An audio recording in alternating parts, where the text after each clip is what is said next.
Crowd over 118,000 come to their feet, ready to watch the start of the Budweiser G.I. Joe's 200. And there's the green flag, and Rick Mears and Emerson Fittipaldi as they come 5 wide, and they touch, coming down toward the chicane. And look, as Andretti moves up to the front of the field and battles for the lead. Boy, surprised that they made it through on that. Well, take a look at that. Scheckter with Manning just coming around the outside. Manning has been quick here. That Toyota's working for him. And Thomas Schecter's going to try and thread the needle right there through the wall. And Manning, Thomas Scheckter was fastest, guys, in warm-up yesterday. Ball on short tracks, it's all about timing, especially if you're Thomas Scheckter. This was the start of the race, came up to speed. Now it's critical. He wants to try and get as many cars as he can. He dispatches Buddy Rice. He takes care of Vitor Mira. He goes by Brian Herta. That's 3 cars on a track that they say you're not supposed to be able to pass. So let's make it 4 cars. Go by Dan Weldon as well. Spectacular, undulating Barber Motorsports Park. Round 4, the Honda Indy Grand Prix of Alabama. Look at power. Castro Neves defends it. On the inside goes Joseph Newgarden. And I don't think single file formation here. Look at Will Power working the outside. That is Newgarden getting past for second. Wow. A start from Joseph Newgarden early in the race. Joseph Newgarden side by side. So just be careful of the temperatures in the tyres when you're making these moves. Inside, Jack Hawksworth on Simon Pagenaud, and Luca Filippi is there to pick up the pieces. Whoa! Hawksworth runs wide. Hawksworth made such a great move and then just let it run wide, Townsend. Well, in order to make that move, he had to outbrake as he's doing here on Charlie Kimball, and he just... Montoya on Kimball. Montoya just slams Kimball twice. Wow. Elio Castro Neves one out due to that pit stop issue with Joseph Newgarden. Newgarden is making that corner his own. That's exactly where he put a move on Will Power early in the break. Graham Rahal did get by Will Power, but wasn't cleanly. It didn't look like it. Let's watch Graham Rahal draft up behind it. Power. It looks like that left front end fence just gets into the rear right wheel. Pull it off, and he's got no push to pass left. He has to do this totally on racecraft. Yeah, doing it all on his own.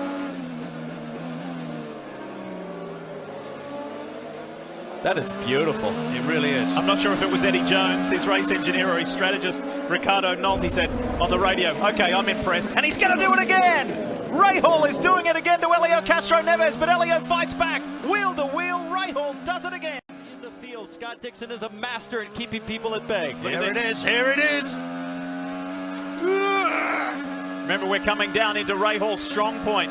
Turn 5, he has been brilliant on the outside. Can he do it to last week's winner? No is the answer. Couldn't do it. Couldn't do it. And there is our race leader. Some 4 seconds out in front on the final lap at Barber. Just got a report. We understand that Elio Castro Neves has run out of fuel. Here it is. Whoa! Here it is. Here it is, Graham. It's yours if you want it. And that was fantastic. We thought that his only move was turn 5, but he just showed us he's got another trick in his bag. Look at the point standings. Well, let me tell you who's moved up, guys. Montoya is up to 13th, challenging Newgarden now. Just saw the move by Joseph Newgarden there. But boy, those first couple of turns were electric. Joseph Newgarden working on James Hinchcliffe, the Penske driver, to the inside. What a move! Beautiful move. I'm not sure Hinch saw that coming. I can only wonder. This morning, they're about 3 seconds a lap, Townsend, off what they qualified. So as we got a side-by-side where Kanan tries to make the move, the over-under, I think he's going to get this one. Very nicely played. You see a lotion on the push to Penalty of Carlos Munoz. Simon Pagenaud! And Newgarden got around. The Newgarden muscled him out of the way. It looks like he dove down the inside and he pushed him right off the edge of the track. Turn 5. Newgarden has the position. And no contact yet, but just look at how close that is. Do they touch? I don't think so. Oh, just a rub right there. Beautiful pass from Newgarden. How about that? So that's a big gap. Oh, look at these two going at it. Hinchcliffe and Pagenaud. Pagenaud in the Menard's machine. Push the pass. Exactly the point on this track. He and Graham Rahal were scrapping the victory walk out of the conversation. Charlie said, come on, come back, let's talk about it. And take a look at this. Newgarden contact with Dixon. He did his move that he did on Simon and pushed Dixon right out of the way. That is the blue car of Dixon. Watch Newgarden here on the inside. Nice dive down the inside, but he runs wide, almost pushes Dixon off the track. And I'll tell you what, Dixon will have none of that. He'll come back for some more. Hinchcliffe on the outside. Hinchcliffe's gone too wide. Loses one spot there as Elio Castro-Neves make it two as Alexander. All sorts of battling for position there farther down the field, and once again that's Jourdain trying to make a move and getting past apparently Carponche, I should say, but Carponche fights back on the inside as Christian Fittipaldi makes the move on Kenny Breck for fourth. Nice outbraking maneuver coming into 5. That's where you're going to see a lot of overtaking. You also see a lot of overtaking here, right here, where Jourdain makes the effort on the inside of 6. Oh, and it almost puts Carponche out, and that gives Christian Fittipaldi, and he jumps all over that chance, and he picks up the position. Great move by Michel Jourdain Jr. there to take over second place from Carponche, and Carponche now, he lost that place, as you said, to Christian Fittipaldi, and Kenny Breck can now make the challenge. Can he get past the inside of the carousel? No, he can't. And here comes Tagliani on the outside in the carousel. Now this is a brave move because there's no grip out there. He gets by Bracken. They're going to go into the kink side by side. No, Carponche lets him have it. Wow, that's a great move by Alex Tagliani. That is a very brave move indeed. And now we can see Jourdain making the move on Castro-Neves. He's really putting some pressure on the leader. Oh no, Tags almost loses it going through kind of the corner, and Carponche goes off. Well, these two don't need to be making contact with each other and taking each other out, that's for sure. Yeah, there'll be some words there, I think, between those two. As we see Memo Gidley there. Obviously, a slow stop there for Castro-Neves, and he loses a couple of positions now. This is for the lead. Michael Andretti, Christian Fittipaldi make contact, the former teammates. In turn 5 for the lead, and guess who gets it? Bruno Junqueira comes away with it in turn 6 right now. Hoping that he can get to the end of the race. We've got 10 minutes to go, though. As you can see, just under 10 minutes to go now. We've got another 6 or 7 laps, and Breck looks to the inside down into turn 5. Oh, Alex. Well, you see the difference there. Yeah, he left him just enough room, didn't he, Donardi? And now Kenny Breck, he does squeeze on inside into turn 6, but again, doesn't force the issue. He wants to make sure he finishes this race. Can he make? Yes, he can make the move stick going down the hill and into turn 7. So good work there by Kenny Breck. He always made sure he left Donardi enough room, and fortunately for him, Donardi did the same. But then he overcooks it down into turn 8. Oh no! After all that work. Running, he's acting like he wants to get a lap back. Here's back scoring, showing him a lap down. He looks to get on the lead lap. Moves to the outside of Buddy Lazier. They come side by side off the corner, back in the corner. Side by side. Boy, look at this action. As the two of them continue to battle out. Onto the backstretch. Oh, what a run this is. Buddy Lazier still going to hold him on. They're going to try and do a complete lap side by side. They're giving each other room. That's the good sign. They're not unwinding the wheel all the way to the wall. Stewart's trying it again. If there was a question, could the IRL cars race side by side here? There's your answer. Look at that. Now going for their second lap side by side. When you run on the outside, you actually have a faster speed through the corner, but the guy at the bottom actually travels on a shorter route. Last time around at 213 side by side for both. This is great stuff. How many laps do they do this time? And speed dropped down just a tick, couple of laps. Oh, look at that. And finally, Stewart resolves it, but Buddy Lazier isn't going to give it up. Fernandez battles with Elio Castro-Neves. Canan has the lead. Look at Jimmy Vasser move around on the outside. Down the backstretch, Jimmy Vasser battles for second place with Castro-Neves. Jimmy up from 6th to 3rd on that opening lap, still working the high line. Pappas coming off the 4th corner, has got a great run on Castro-Neves. Castro-Neves trying to be defensive. Max says, I don't care where you're driving, I'm passing you. He gets his lap back with that move, and then watch Kenny Breck. It doesn't get any closer than that. Kenny Breck with a little wiggle coming off a 2.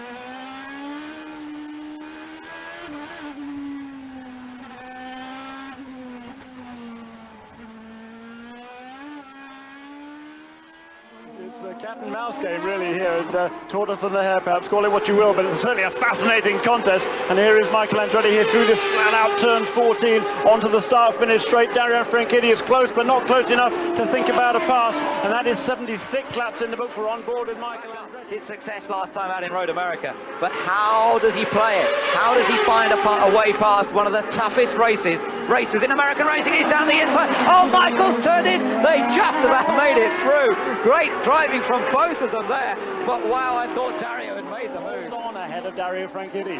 Comes down to driver style as well, and Michael is one of the last of the late breakers. He brakes very deep into a corner. He's not one of the drivers who tends to brake light and then carry speed in. He brakes very late and still goes into the corners fast, but that makes him a hard to overtake. Here comes Franchitti. What a fantastic move down the inside. He made a great exit to turn 8, and he got alongside. Great stuff by Dario Franchitti. Fantastic, a perfectly executed maneuver. He had those extensions on. He had those tire kick-ups, so he has a little bit more downforce in the car, and he knows he has that, but watch him carry the momentum on the top side. A little bit of lift there, but look at him up top. It's like everybody else is out for a Sunday drive, and he's blasted along. And we've seen, this is a signature move for this guy, to do this at the start of the race. And we begin with 2 new models. Lola trying to get back. Now see what's happened with Armardi. He held up Zanardi, and look at this. Greg Moore making a dive down the inside. That was all because Alex Zanardi had to lift off a little bit and go around the outside and turn 4. Check out, that was Father Mario telling Michael, bring it home.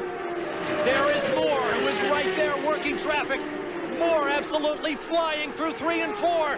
They'll come off the turn, nose to tail. Greg Moore looking for a way by. He's within a car length, but he won't get it done. Michael Andretti comes through. Very good. Very good. Oh, you saw a mean twitch there. Up the hill, that's the 17. A little bit of contact, and Marco Andretti gets booted by the 17 of Ryan Hunter-Reay. And Kenny, no, he does not get by in time and up to speed to get ahead of Franchitti, but there's a good battle with TK. Yes, he does. In fact, this is wheel-to-wheel action here, so the quick pit stop helps him get ahead of Tony Kanaan in the mix, and there is Elio Castroneves behind as well. So it's very interesting as Dixon has his hands full, and all of a sudden there goes Tony right underneath. They're taking advantage of that. They're all over it because that's a situation you have to take advantage of because it is so difficult to pass.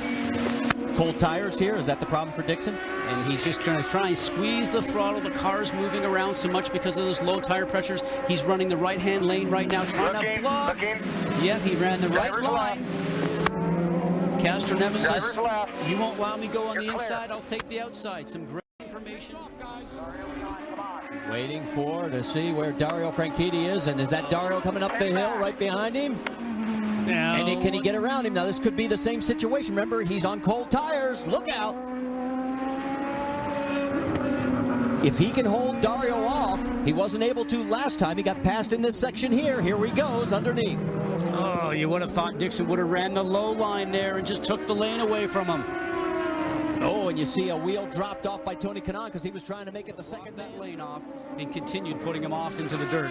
All right, Marco Andretti is coming in for his last pit stop. He is actually the race leader, but it's a matter of now of can he get out before these guys come around. The question is, can he get back out and up the speed and up the hill before it is Franchitti, Dixon, and here they come. And oh, they touch, they make contact, the teammates. Green's out. We're about to find out if Dario can hang on.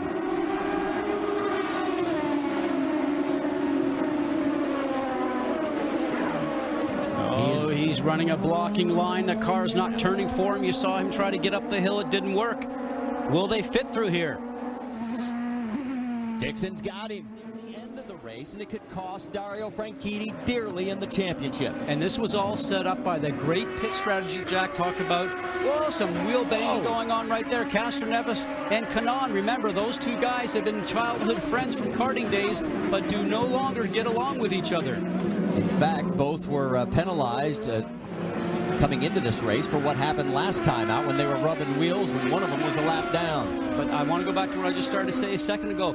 This opportunity for Scott Dixon was set up early on in the pit stop as we watch Castroneves now taking a charge going past Franchitti. Out of sequence for the rest of the guys. And it may be that he's been into the pits, and that's why Alonso Jr. has dropped down the order. Meanwhile, Arndt Meyer's still going. There's the yellow car that's in the screen now. Oh, here comes Greg Moore. Having a look. He's going to take advantage of it, is he? Oh, it's so close between them. This is the battle for the lead now then. Alex Zanardi defending the line a little bit from Greg Moore. Alex taking the inside line as they come up towards turn 3 on the dust on the dirt. And that's dangerous because you get the dust on the tyres and then the car, doesn't want to perform. Look at that. Zanardi locked up under braking into turn number 4. Oh, look at Greg. Wow, this is really beginning to warm up now. Greg got completely crossed up out of turn 4. And that's costing some time. You see it turn and got it sideways. Here's a look again. Look at that. What a save from Greg Moore. We've seen some great car control from him in the past. And that was a great example of it. These two now in terms of fuel mileage, making it to the end and dealing with the traffic. Arndt Meyer's the next one. Oh, now that's helped Greg Moore. He's got caught in the corner. They come by this time. There'll be 5 laps to go. Oh, and this is the chance for Greg Moore, surely. Moore's on the inside. Zanardi's trying to shut him down. Meyer's in the middle. He doesn't know where to go. What to do? Zanardi's still on the outside. Oh, and he's still got a slight straight line speed advantage. Moore's now going around the outside. Oh, this is great racing. Zanardi's wide. He went in too fast. He nearly lost it. And that's the battle for the lead. Greg Moore's taken the lead from Alex Zanardi.